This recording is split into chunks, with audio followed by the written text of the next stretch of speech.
So we were cutting these cedar 2x6s into 1-inch or half-inch strips today. So I have them set up on a half-inch piece of OSB. I have the stops set at about 2 inches. And then I have another scavenger 2x6 sitting there so I can clamp against it. I use these weights to hold it down to make sure that it's now nice and tight when I put the clamp on. And we will take that off before we start cutting. So I think there we are. We'll see how this works.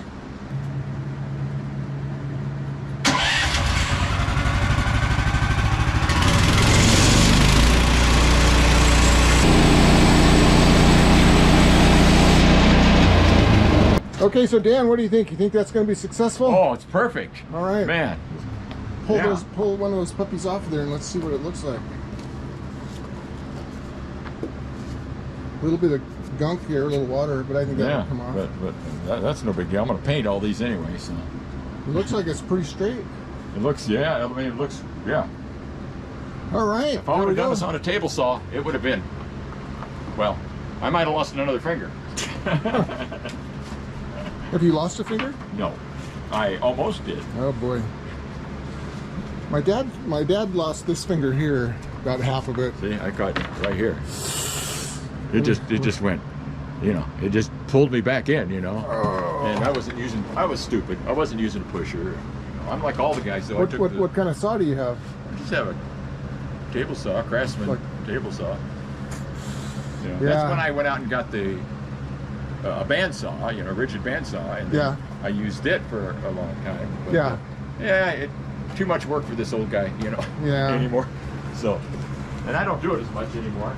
So you're saving my life. Okay. So what I'll do now is I'll reset the DRO to 0, because that's our cut. So okay, and then you go down your 1 and 19/32, or 19/32. Yeah. So I'll set it to 0. Oh, because that's where it is. It's right on the cut point. Yeah, so I'm setting where our cut is now, and then I'll go down. Okay. Well, that'll work fine.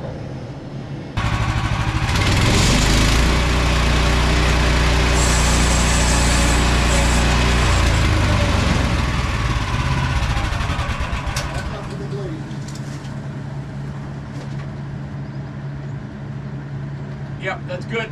That's perfect. I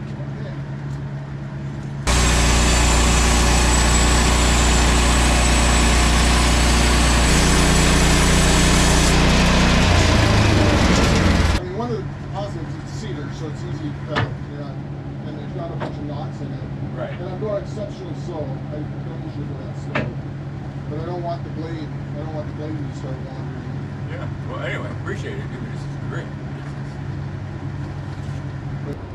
So there's Dan's diesel pickup out there. Oh, no, electric. It's electric? It's not diesel. Oh. It's gas electric. It's a hybrid. I thought that would be diesel. No, hybrid electric. I don't know. I'm not sure we allow electric cars on this property. Yeah. Yeah. It's just a hybrid. Yeah, all right. Gas electric. I get about, just went up to Vancouver, or BC, and got, I don't know, 58 miles per gallon, something like that. That's pretty good. Okay, so I set at the last cut to 0, and then I went up a little bit to to pull the carriage back.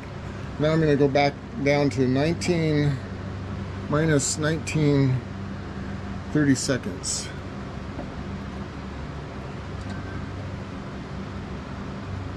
Oh, there's 19 right there. And I'll come back up to that. 41 5/8. 19/30 seconds right there. That should give me a good half inch cut.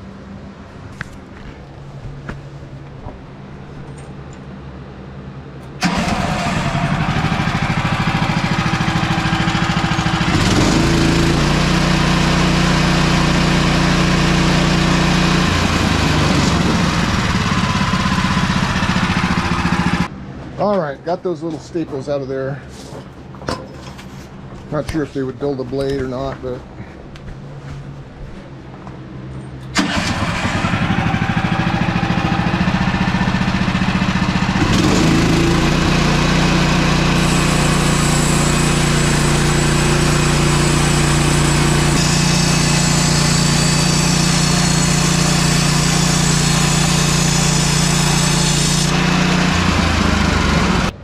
19-30 seconds.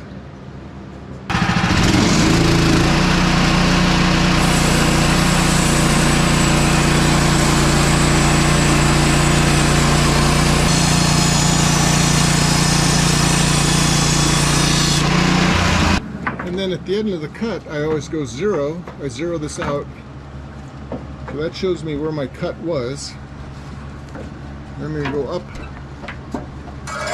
turn, clear the boards.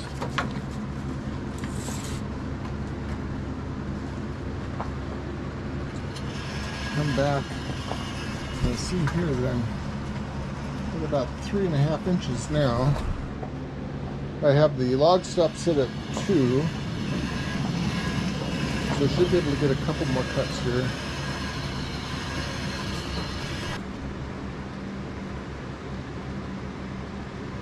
(23, 30 seconds).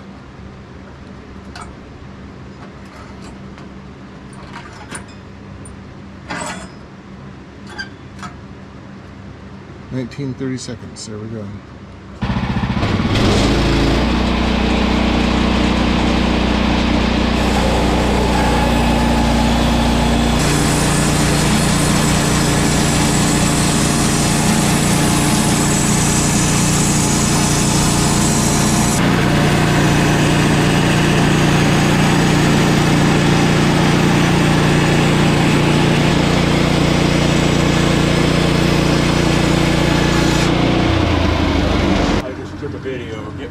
Let my wife see how this thing works, man. This is cool. should probably tell you to buy one. Yeah, no, I doubt that.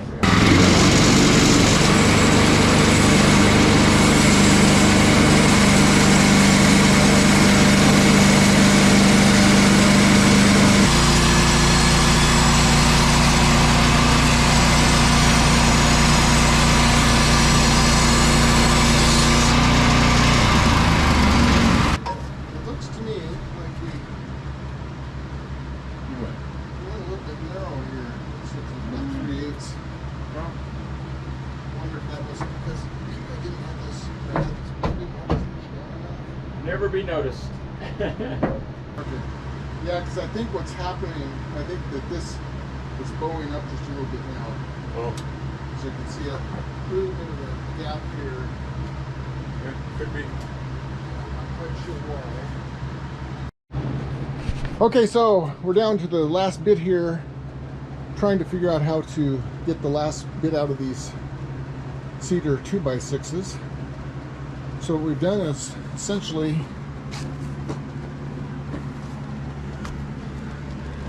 put a 5-inch piece there, and there, and there, and then we've clamped this side, and I put this 2x6 on top with some weights to try and hold it down so it's nice and flat.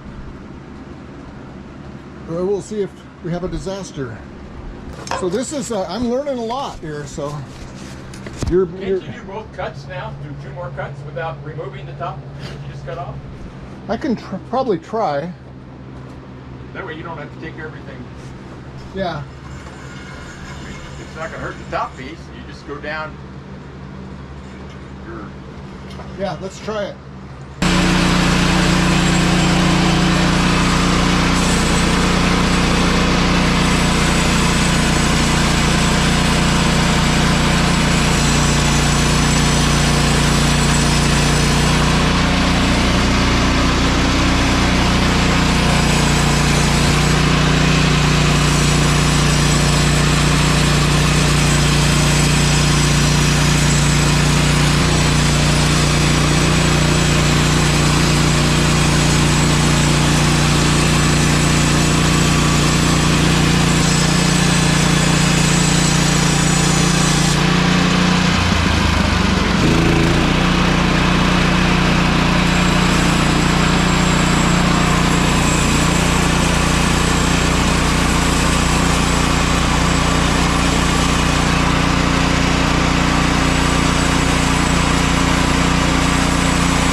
Okie dokie. This is some magic machine, I tell you.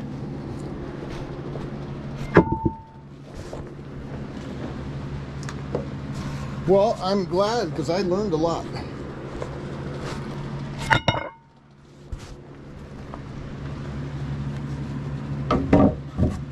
Well, you let me know what I owe you, you know? You paid me what I needed, which is education. Oh, well, then my wife says we'll have you guys over for dinner. Okay. We're gonna have potluck sometime in our yard too, sometime in July, I think. Our home group. Yeah, I think that'll be fun. That'll be fun. There. Let me take this back first.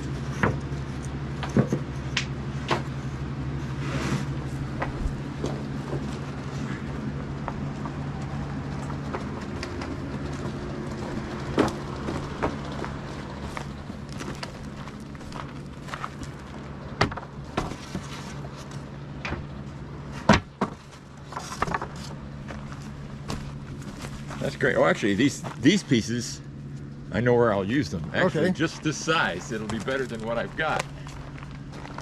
Yeah, if you've got to do a frame or something. Nice size. All right. Okay, so there you go. Dan, thank you very much. Well, thank you. Thank you, brother. Yeah. So, see you at church tomorrow. Okay. Yep, I'll be there at 8:30. Okay, you can take the rest of the day off now. All right, thank you. Okay.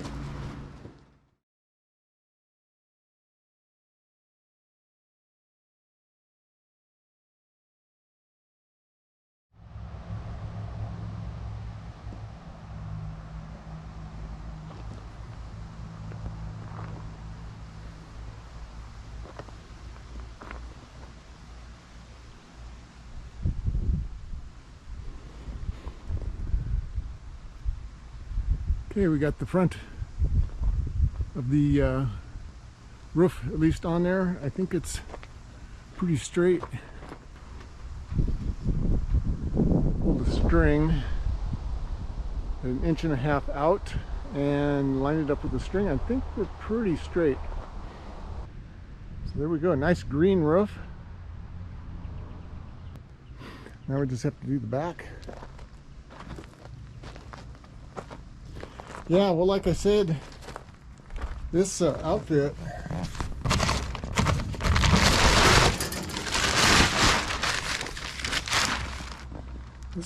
we bought this metal from is one heck of a place. They're out in Estacada, Oregon, and they just make up your order exactly what you need. So these are 8